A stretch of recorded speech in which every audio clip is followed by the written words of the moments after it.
We've been invited to a meeting by the chief of Sare Bubu village.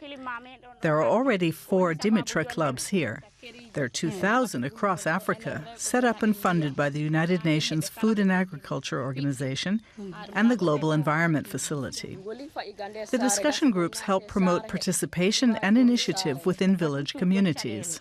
Rugi Ba encourages the women to speak out. It's still unusual for them to have a say in policy.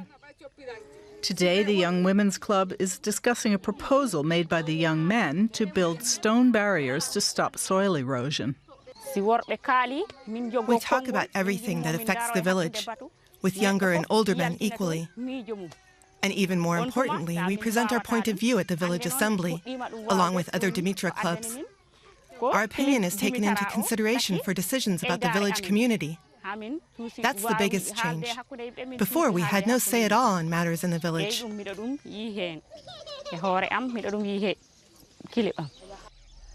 Sare Bubu, with its 160 residents, lies at a distance from the big cities. Many of the crops are ready for harvesting. But once again, there wasn't enough rain, which means not enough corn. When it does rain, the water rushes over the barren soil. Deforestation has left the soil loose and easily washed away.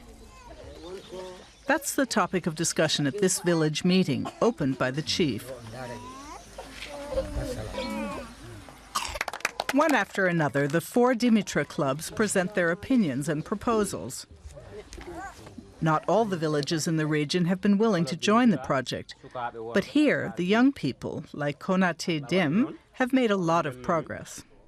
The environment has become an important issue in the village since the club started. We have to keep everything in and around our homes clean. Without hygiene, there's no health. And as a community, we've made sure we keep our wells in better condition. Otherwise, we have no water during periods of drought. Not for us, nor for the communal gardens. Look, we've already found solutions to these issues. The next day, they start building the stone dikes to contain the rainwater that flows through. The aim is to make the soil around their village fertile again. Amdiatou Diallo supervises the more than 60 Dimitra clubs in the region. He's managed to enlist the local Farmers Association to help the villagers set up the system of trenches. Nearly all the small channels that collect rainwater from the surroundings end up here. It's like a delta.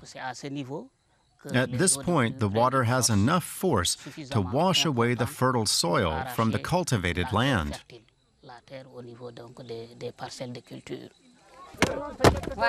Soon they'll plant trees here to restore the areas around the village. The head of the Dimitra project in Senegal says this is an ideal case. The 2 biggest challenges for the villagers are getting local authorities to help and sourcing materials. In the long term, there has to be a direct exchange of information between the village communities and the authorities, so they can also find out what's happening on the ground. That's also a challenge for the Dimitra clubs, making themselves known to authorities and pushing their ideas and plans without us coordinators.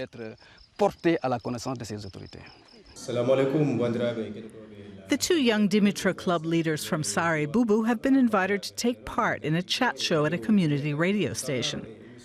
Rugi Ba, a mother of 4, is asked to tell how they cleaned up the village after the rain swept garbage into their homes. And Konate Dem talks about the brief rainy season and his dried-up cornfields. The Dimitra club leaders hope that local radio stations will help spread their ideas and efforts to other villages.